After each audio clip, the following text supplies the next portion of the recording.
Josh, I appreciate you joining us tonight. For all of our participants, my name is Matt Gerber. I'm the executive director of the Diamond Allegiance, and really excited to welcome in truly one of the best in college baseball, assistant coach and recruiting coordinator from LSU, Josh Jordan. Josh, appreciate you joining us tonight, brother. Matt, it's an honor to be here. You know our relationship goes back a long time, and I kept seeing these pop up. I'm like, hey man, you're doing unbelievable work. When am I going to get the invite? So I'm excited and elated to have the opportunity to just provide some insight in an ever changing landscape of college recruiting. Yeah, absolutely. And you said it right there, man. Ever changing, and I think for coaches, for travel organizations, for parents, for players, things are tough right now, right? It's really hard, especially at the high school level. And we'll get into the recruiting in a little bit. I think one thing that I want to point out to everyone joining us and listening is, Josh has got really interesting experiences, right? Having coached at the Division II junior college, mid-major, at the ACC and the SEC level, right? So you've seen it all. You've been to all the stops along the way. So when we get to those, obviously, we'll have some questions, I think, about LSU specifically, but then maybe about recruiting in general, right? So I think, first of all, obviously, congratulations on the national title. Had to have been an amazing, amazing feeling. I'd love to know for you, that trip to Omaha, was there one or two things that really will stand out in your mind, the test of time, maybe one on the field, one off the field, that you can share with us? Yeah, for sure. First of all, thank you so much. I mean, honestly a dream come true. You talk about that trip to Omaha. That was my first trip to Omaha as a coach with a team. I was there in 2019, throwing in the college home run derby for Michael Rothenberg, whom I coached at Duke. But I had made a decision that I was never going to Omaha. To see a complete game unless I went there as a coach with the team. And so, to be honest with you, a very surreal moment for me. And I think two things that stood out to me. Number one, off the field, what an unbelievable place to watch a baseball game. I mean, we're blessed to have the most passionate, college baseball fans in the country. I mean, that championship series, I mean, it was 22, 23,000, Tiger fans in that stadium. And so off the field, just seeing the response by our fan base of being there. And you're talking about people who drove, sometimes full days, 22, 23 hours just to be in Omaha was something that I'll never forget. And then on the field, just how you had those step up moments by guys that maybe weren't, necessarily always the star. And that team never cared who got the credit. Obviously, everyone knows the household names like a Dylan Cruz and the Paul Skeens and so forth. But the way Kay Beloso played, you Yeah. know, that performance by Todd Floyd in game one of the championship series. And so just really the step up performances on the field by so many different people. And that's what it takes to win a championship. Winning a national championship is very difficult to do. As that, I know that sounds like like an obvious, but it really, really is. And you have to have a group of people very committed to one another and committed to the mission. And So that can eliminate the distractions. sorry, Josh. So that step up mentality that you're talking about, what do you guys do at LSU to try to train for those moments and be ready for those step up moments? Is there Well, anything you guys focus on? yeah, well, I think Coach Johnson does an unbelievable job of really spearheading that. We start that process on day one on campus, and Coach Johnson does an unbelievable job of continually talking about controlling yourself. Because if you can't control yourself, you can't control the outcome, and being present, being in the moment, and giving our guys tools on how to do that. And I think that that's a tool that can be learned, and developed. That along with toughness, and it takes a level of toughness too to have failure in Omaha. And I think the last game, I think 3.8 million people maybe watched that game, and if you remember, game two didn't necessarily go our way, to say the No. least. And so you have to have a level of toughness, and that doesn't happen just because, say, all of a sudden we're here in Omaha, we're all going to be tough and bounce back. That's something that you started building in day one, and there's very much a process to it. And when you talk about development of student athletes, which is something we try to here at LSU hang our hat on, that's also part of that developmental process, because it's that process in itself, along with the physical tools, prepares you just as much for professional baseball, because it's not always smooth going in professional baseball either.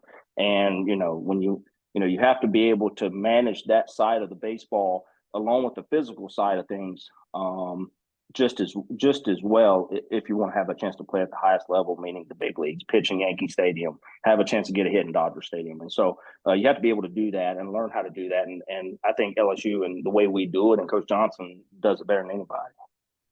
I don't want to steal any of Coach Johnson or yours, special sauce or anything like that. But are there any things that you could recommend to the high school student athlete on the mental side that they can do to prepare themselves better when it comes to failure? For sure. I think number one is just controlling the breath. Number one, we all, it's human nature. The heart rate goes up. The level of intensity starts to sweat a little bit. There's just physiological responses to stress, and being able to find a way for you to slow things down. Oftentimes it is through the breath.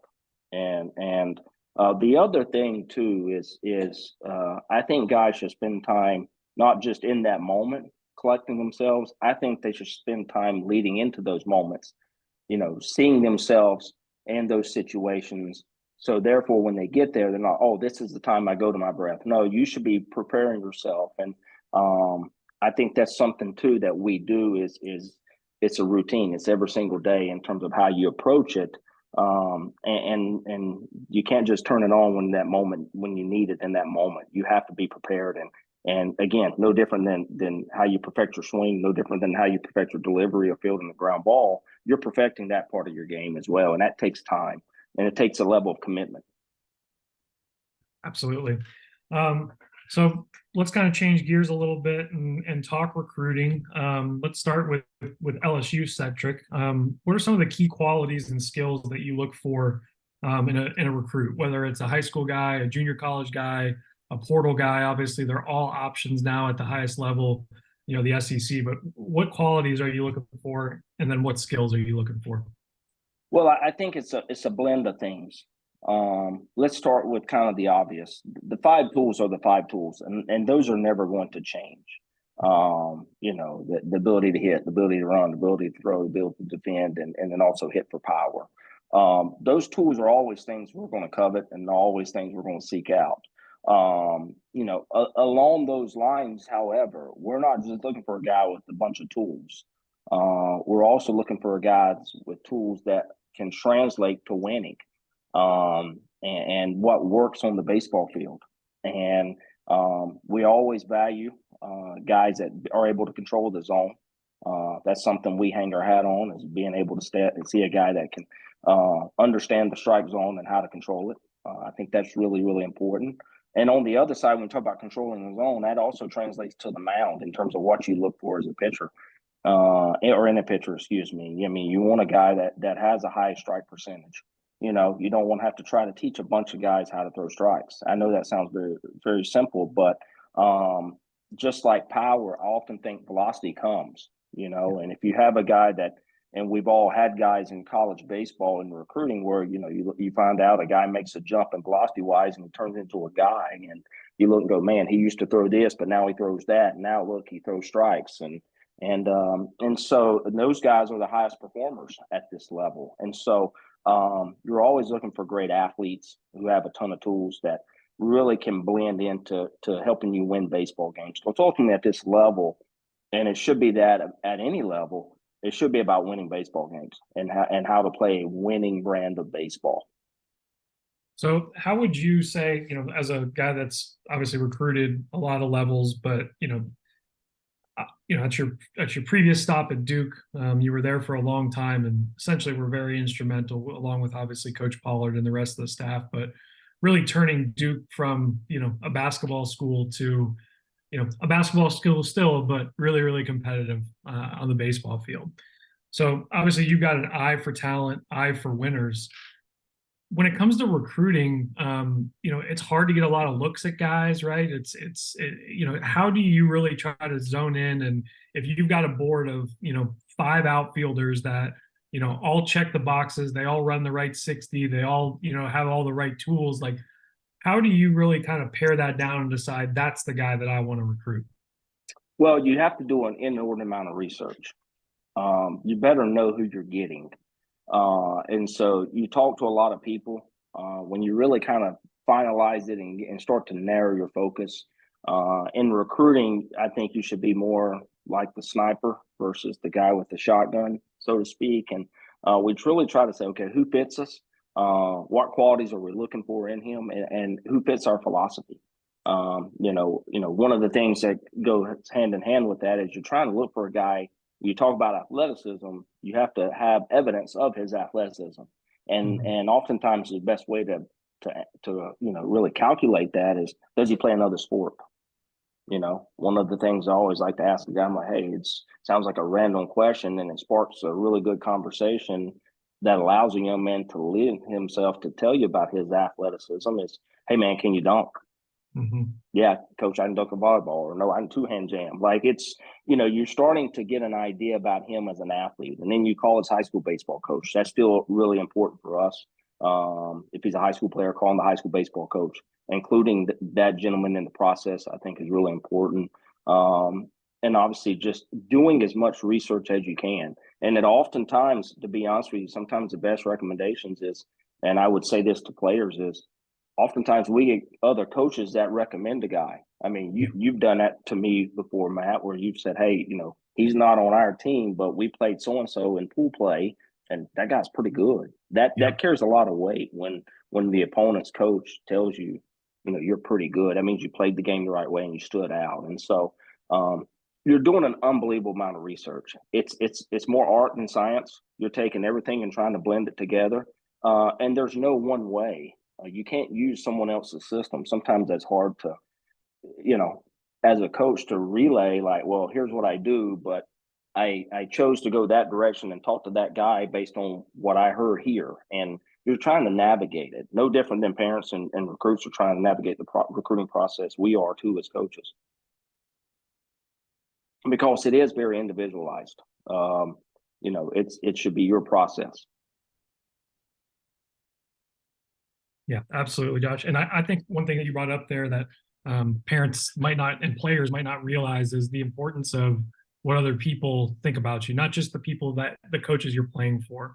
And I've seen that time and time again. And, over my years in youth baseball, it's just what you explained, right? Is me seeing a kid and being like, man, did you guys see that dude the other night? Like, he's impressive, or just the way he carried himself, right? So I think that's a great tidbit for parents and players to think about, is the way that you go about your business on a daily basis.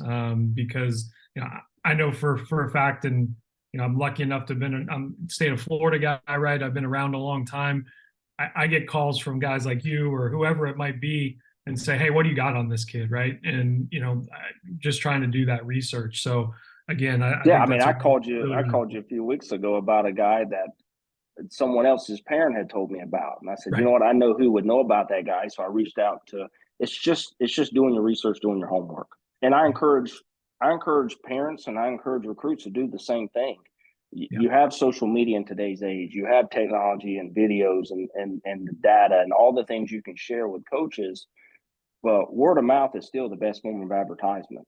And when I pick up the phone, I call Matt Gerber and ask about a guy who's done this for a long time, and you've done it over a long period of time, very consistently and very well. Then I know, hey, that's where it goes to art. From science to art a little bit. And okay, this guy knows what he's talking about. He has some exposure to that student athlete. Absolutely. I think relationships will never go out of vogue, right? We can have all the cool technology we never have, but the eyes and the relationships are always going to be important. So I'm going to skip around a little bit here. What do you think from a parent's perspective, right? What can parents be doing to support their child's journey towards playing college baseball? What are maybe two or three really important things for a parent to do? Yeah, I think number one, be a good listener. I think anytime you're in a leadership role, and ultimately that's what parenting is, you're trying to prepare a young man or a young lady for that matter, if it's a women's sport, you're trying to prepare that individual for success. And in order to do that, you better know who they are. It goes back to being a good listener and have an understanding of what they want and taking notes on that. And that may change. That's why you can't it's there's an ebb and flow to this. And so I think number one, being really a good listener. Number two, I think being really encouraging. Our sport is very hard. Our game is very hard. And you know, you and I were talking just before we got on here live just about Dylan Cruz. Even for a guy that's as talented as Dylan, the best player I've ever seen, there's things that, you know, certain days he has bad days. And Yeah. it's the way he's very consistent. And so what I would say is whatever qualities a parent values and thinks that should be instilled in the process, they have to model. If they want a consistent player, you have to be a consistent parent in terms of your time at the baseball field. If you want a positive energy player, you want a guy that plays hard, well, you have to also model that for that individual. And so I think, you know, being a good listener, and obviously modeling a lot of the qualities that you value are huge. And then ultimately understand something too. You know, you mentioned my resume and the stops I've made along the way. What I can tell you is having, you know, played Division II, coached Division II, junior college, mid major, and now the you know, the pinnacle of college baseball here at LSU. There's great baseball players at every level. I mean, I coached Charlie Blackman at Young Harris Junior College. Yeah. He's a pretty good player. And so my point to that is there's good baseball at every level. And so for parents to look at this, you should ask yourself, what are my goals? What are we trying to get out of this? And where does my young man, where's he going to be happy? Where's he going to grow and develop as a person and as a player? And ultimately, where's he going to have some fun doing this? Because we only have a small window to play this game, even if you play at the highest level. And you want to be able to enjoy the experience because it's a game you want to be able to pass along to your kids one day, you know, when they're become parents. Absolutely. Um, so we mentioned we had the name drop, you know, second overall pick, Dylan Cruz. Obviously, you guys had the first overall pick, Paul Skeens as well. First time in the history that the two teammates have gone 1 and 2.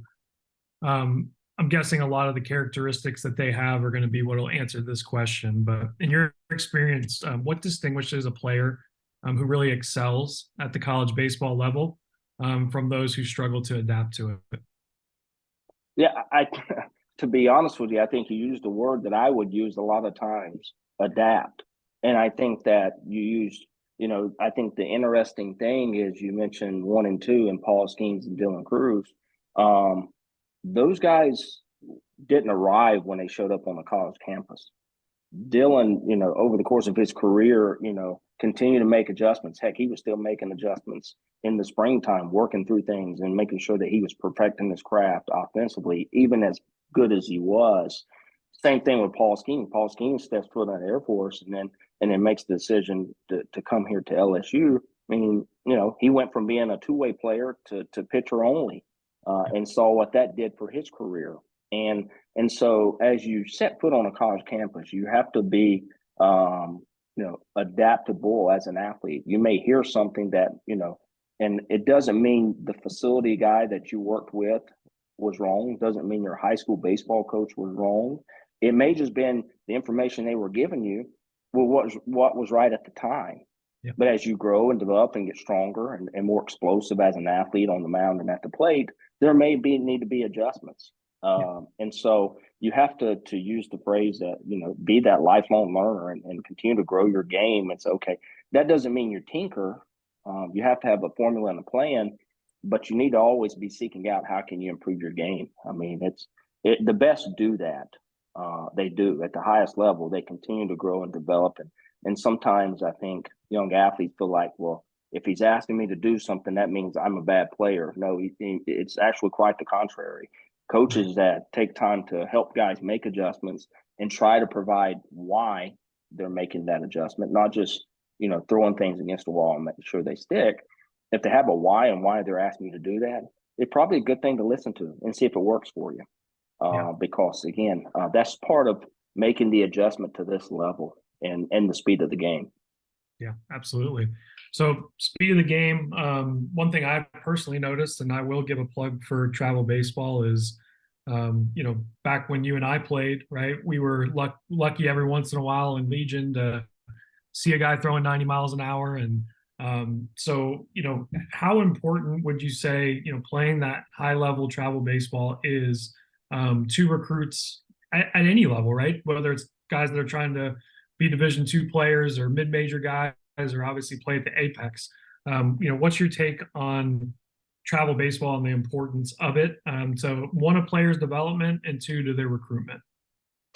Well, I think I would be the first to tell you I'm not a anti-travel baseball person, because I'm not an anti-baseball person. Any Right. chance you get to play baseball in any capacity, I would say take the opportunity to do so, but also with the understanding that you have to listen to your body.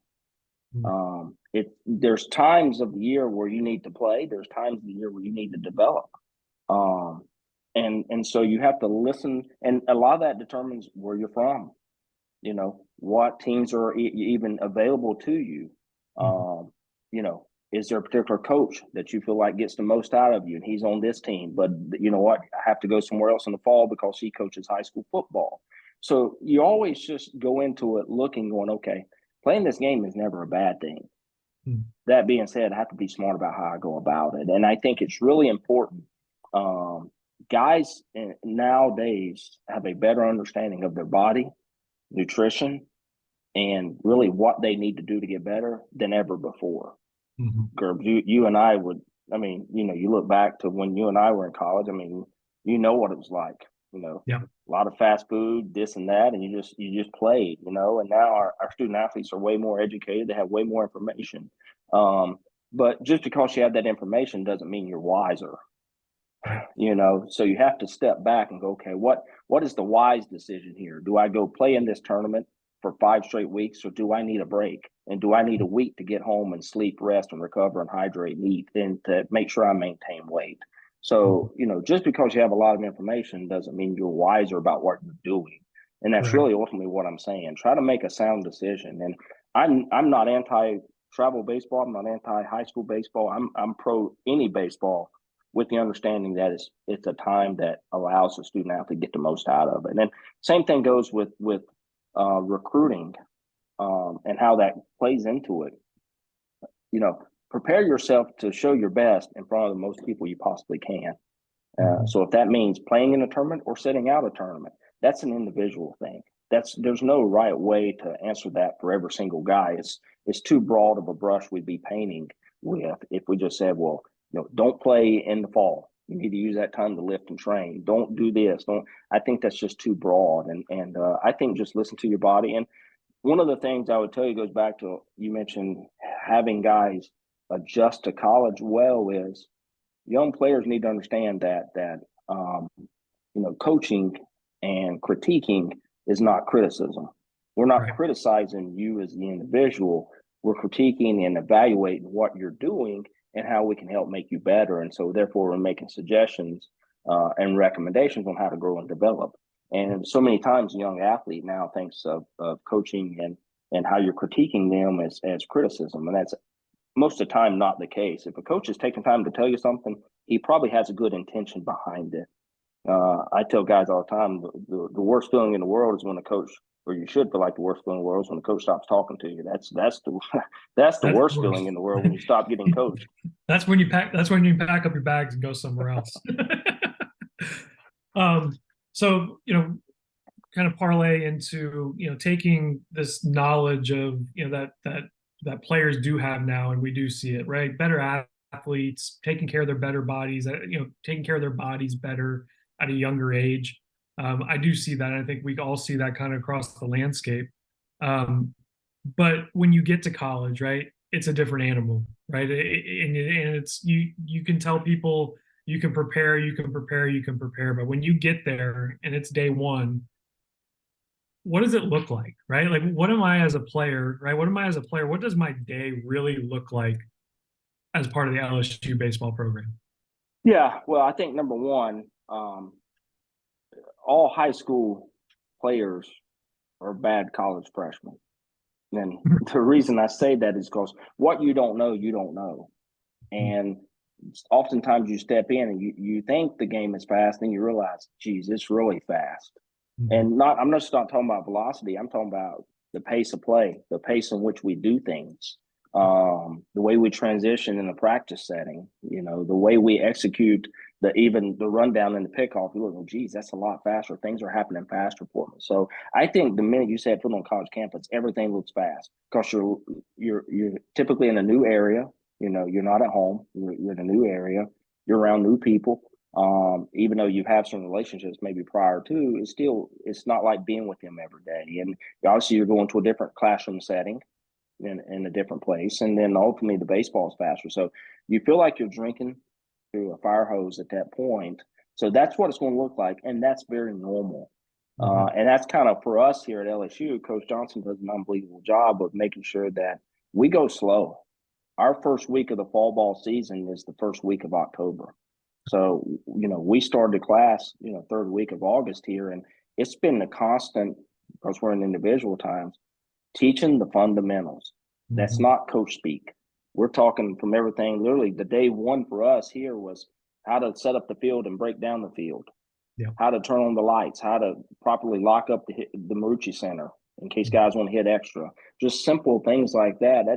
We're teaching you that, and that's a fundamental of how to work and work properly. And so, in programs that really develop guys, they move slow and they teach the fundamentals. They don't assume anything.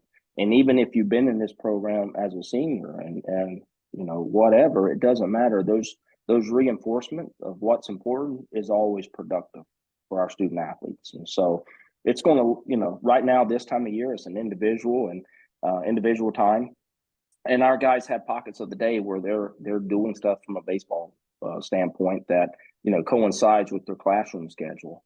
And then when we roll over to the fall ball season, that first week of October, then it looks more like a traditional practice and maybe what, the people would recognize as a true kind of practice. But even here, we don't use the word practice. I say practice because I think that's how most people that would be watching this or tuning in with us tonight would assume what it looks like. But we talk about training. That's the other thing I think for freshmen that is sometimes a major shock is they're used to practicing.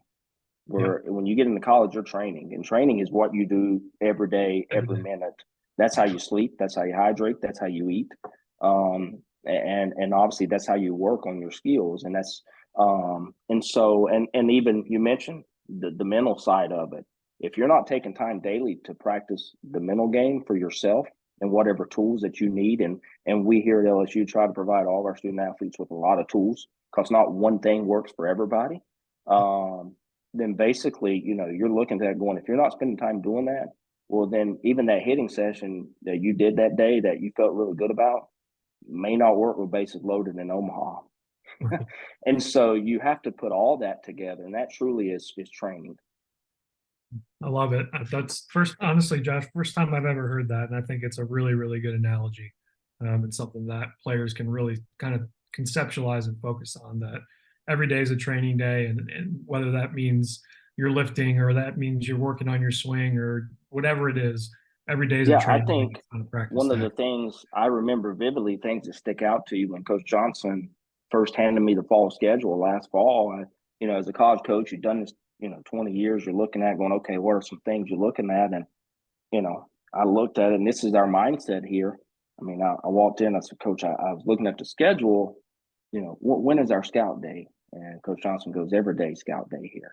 And so that's a really, really great way to think about it. Right. And so I loved it, and that will always stick with me because I thought it was brilliant when he said that.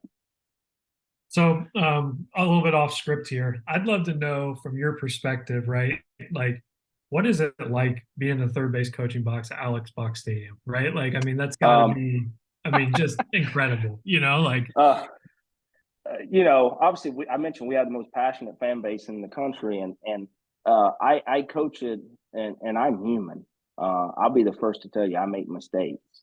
yeah, Um, I say coaching third base is to me is even harder than being like an offensive coordinator in football. That's my opinion yeah, because I'm having to digest the information and do it and most of the time real really time. make that decision in a lot of times really less than a second, you Yeah, know. But coaching third base in Alice Box Stadium is the best place to coach third base because you have a passionate fan base. There's probably not once a game where I don't look up and go, man, this is really stinking cool. yeah, Probably the second best place to coach third base is Omaha. But yeah, this place is awesome, man, and I love, and again, that doesn't mean I'm flawless, because trust me, I get coached at coaching third base every day, and that's yeah. okay because I need it and I welcome it. But making those decisions, there's a lot of pressure sometimes with them. So, No doubt but it about it, helps. What man. I will tell you from the base running standpoint, I always tell guys the best base runners really don't need me. Yeah, I remember Dylan hitting that triple in Omaha there, where everyone saw him get up and do the ring thing, and I'm standing beside him. I think that's even the photo used for here tonight. But the ball was in front of him. That's his decision. yeah, And literally, I've seen how hard he hit it, and it's going in that gap, which is huge. He's rounding first, but in my mind, and then finally I've started verbalizing like balls in front, because I did not want him to look at me, make yeah, that decision and keep going. And the best base runners really don't need their coaches, or they right. force me to wave them Yeah, yeah. because they're playing with such a level of intensity and they get great reads off the bat that they don't need me. The decision's actually easy. It's that Yeah. hesitation and reservation on the part of the base runner that sometimes makes my job difficult. That is the worst, right? You get that base hit in the middle of the field, and dude gets a little bit of a bad jump, and you're like, And you're yeah, screaming and yelling, and you're having to make a tough decision. You're having to start to evaluate arm strength from the fielder. How's he yeah, accurate is he with the throw? And then it makes it tough. yeah. So I'm a high school baseball player. I'm out on the circuit. No matter what age I am, freshman, sophomore, junior, senior, looking for a place to play. What are some things that I can control that I can do on a daily basis to catch the eye of somebody that's there to watch? Well, the easy answer to that is they have an opportunity to control all of those. You know, playing baseball in the SEC and playing baseball at LSU, um, it's a physical game, Mhm. and granted, there's no contact involved like per se SEC football, but to play in this league, there's a level of physicality to it. That doesn't have anything to do with stature. Um, that being said, you still have to be strong and explosive. And so the controllables, like I always said, how's that guy look on the hoof, so to speak? How's he look when he walks out on the field? Does he look like an SEC guy? Is Coach Johnson, when he gets, when he gets to campus, going to look at me and go, okay, that guy looks like he belongs here. And again, how you eat, how you sleep, how you hydrate, how you train, and all those things play a role in, and all those things you control as a player. You do. And I think the one thing too that a lot of guys don't recognize about the playing at this level is just the raw arm strength, um, and developing the arm, and that too for me. When I see a guy with a strong arm, that tells me he's put time into it, Yeah, and that he values the defensive side of the baseball. Maybe there's something with his hands and his feet that we might have to adjust. But I mean, I watched our infielders the other day, throw baseballs across the infield as I was hitting to them, and Coach Johnson was out coaching them. I mean, the arm strength was impressive, yeah, and so I think the physicality piece, and I think the arm strength, and for me, it's Anytime you can improve your speed, the better you are. It's like these showcases. What's the first thing you do when you show up at a showcase? Well, you run. So that should probably tell you a little bit about how important it is to a certain degree to the teams at the highest level. And I do think athletes now don't run like they used to. I will tell you the foot speed guy, the guy can really motor and really get down the line and can really score from first on a double. Those are becoming fewer and fewer because I don't think guys train it that way. And so if you want to stand out, be physical, be explosive, and be able to run with some arm strength. And I think those to me are the obvious. Now the hit tool and those things from a positional side of it, that takes time. It takes time, but a big physical guy can really run. We're going to give you some time. Right. And we're going to try to evaluate. You're going to show up even if it's an 0 for 4 day, right? You're going to give exactly. you're going to give that guy that extra look and extra time. So for sure. Great piece of advice. So this one might be a little bit tougher, but I want to go here. Obviously NIL is a big thing in big time college sports now. Recruiting has changed, right? It's not just the high school kid. It's, you're having to recruit your own team every year, right? I think the job of the college coach, a lot of people want to talk about, what the kids are having to go through. But at the same time, you guys got a ton on your plate, right? You got to recruit your own team again every year. You got to recruit the portal. You got to recruit junior college. You got to recruit high school kids, right? So I guess my overall question is, with all the changes that are occurring, with the audience that we're talking to tonight, mostly high school parents and high school players, what are these rule changes going to do? What does NIL do? What does the new recruiting rule against contact with younger players do? How do these affect the players of today? Well, the easy and short answer is I don't think anyone knows, Matt. You're talking about, and LSU's team last year is a great example of that. You have some really talented high school players that, like a Dylan Cruz, who came to campus and made the decision to grow and develop here and bet on himself and it paid off, as you know as well as anybody. Then you have some transfer guys. It's part of the process now. And then, granted, we only brought in 5 guys in the transfer portal. I think we lost 6 in the draft. And so we didn't even bring in as many as we lost in the draft. And so it's not like a lot, but you brought in some guys. And that'll lead me to my next point. The 2 types of recruiting are never going to change in college athletics. There's 2 types of proactive and reactive. Proactive recruiting is when you are able to recognize on your roster where you need and to make some adjustments to give yourself a chance to win a championship. That's proactive. And oftentimes the proactive piece is you're looking far down the road and saying, okay, in 3 years, when this freshman here now is a really good player, he's here on campus now, but in 3 years, we're going to need to identify who that is. That is the next guy is. That's proactive recruiting. Reactive recruiting is when all of a sudden you look up and what we have a lot of now is, well, okay, this guy signs. Okay, this guy didn't make grades. This guy decided he is moving on. And now we have to react to that instance that we had no control over and go out and fill that void, because the expectation at every level, every coach, because we're all competitors, even at the junior college level when I was there, we wanted to win at Young Harris Junior College. So we went out and tried to fill that void with the best possible player we can. That's always our job because we owe it to the other players. I feel like now that, as a player here, and, Coach Johnson, in my opinion, owed it to Dylan Cruz to go out and recruit a guy like Paul Skeen, a guy that, Dylan Cruz had poured his heart and soul into LSU baseball. And if Paul Skeens is available in the portal, then that's a guy can, obviously help us win a championship. And so other players, or other great players want to be surrounded by other great players. And that's never going to change. And so the long answer of it maybe is we really don't know.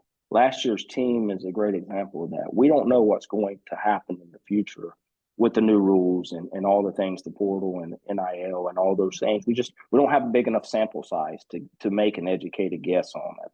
And I'm really not sidestepping the question as much as last year's roster is a great example of that. I mean, Cade Beloso, 5th-year guy. Gavin Dugas, 5th-year guy. You look, okay, well, you put those on that team, and they were so instrumental down the stretch for us. And Yeah. so you look and go, we really don't know. And I think that's the difficult part also for the families. Mm-hmm. The same stress that sometimes I think they feel about the recruiting process. We also, our coaches, are sitting in the office going, okay, how do we make this work? No different than the families. But what I do know is this. Regardless of whatever landscape we're working within, as coaches, this is a people business. Yep. And if you keep the focus on the student athlete and keep them the priority and having them be the main thing in the process and not get away from the main thing, you're probably going to find yourself on the positive side of it more often than not. Because ultimately, that's what this business is about, is developing young men and giving them an opportunity to live out the dream of playing professional baseball. And while doing that, winning a championship at the highest level. That's what we strive for and talk about here at LSU. And so at the end of the day, all those things, it's really simply a people business. And yeah, do people do things you don't expect? Sure they do. They transfer. Do people do things they don't expect? Sure they don't make grades, or sure they sign the draft. That's just part of the business. And so if you keep the individual at the forefront, you're probably going to find yourself in an instance where you're going to be on the positive. Yeah. How about specifically, can you talk a little bit about the new rule change with contact with younger players, and how has that affected you? Obviously, Yeah. I know, like it's like really new, so it might be the same answer, right? Like we're still trying to figure it out. There's some of it. Yeah, there's some of it because there's no question about it. You're in an age where guys are committed to programs before the new rule. The new rule comes in, they can't talk to the coach. That presents a stressor. And then you have the other guys that look and say, well, I'm not committed. What does that mean for me? And again, I don't think you really know, Matt. I really don't. I do think what it does is, if you really value development, and we spent the first half of this call, I guess, talking about developing the player and what they need to do to have a chance to play at this level. Now they can focus on that. Mm-hmm. They don't have to worry about that. They can really develop a great routine. With everything that evolves, becomes an opportunity. Yeah, And I this agree. is a great opportunity for the young player, a young man that might be a 2026 or 2027, 2080. Like, you're looking at this going, now, I heard Coach Jordan say, I've got to get a great routine. Well, guess what? I'm committing this fall to just doing the small things well. And when I master that, then I'm going to move on to something else. The small things meaning like how I hydrate, how I eat, how I train, and I'm not worried about what happens. And so I do think that gives the student athlete a chance to do that, which I think is a positive. We can't talk about being a people business and not mention that or bring that up. So at the high school level, do you see yourself more, or LSU, right? More actually recruiting that, I guess it would be sophomore summer going into junior year. Like, what are you guys doing to identify the guys that you need to see? And are you still spending time to go watch them play at a younger age, or are you going to wait until they get older now?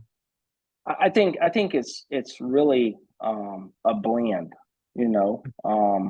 I think you're going to look and go, okay, it's inevitable. You're going to know who some of the better players are because, you see things on social media. You see things that pop up in terms of videos on great organizations like Perfect Game or PBR and all those things. Well, you're not going to just go, he's a 2027. I'm not going to watch his swing. That's not it. You look, go, wow, that's a good looking swing. What's his name? Okay, got it. You may make a note, but to really proactively, go after that guy, well, you can't, number one, according to the rules. And so you really just kind of put him there, and you may say, you know what, maybe when the time is right, we send him some camp information and he has a chance to come to campus and experience it, which I think is a positive.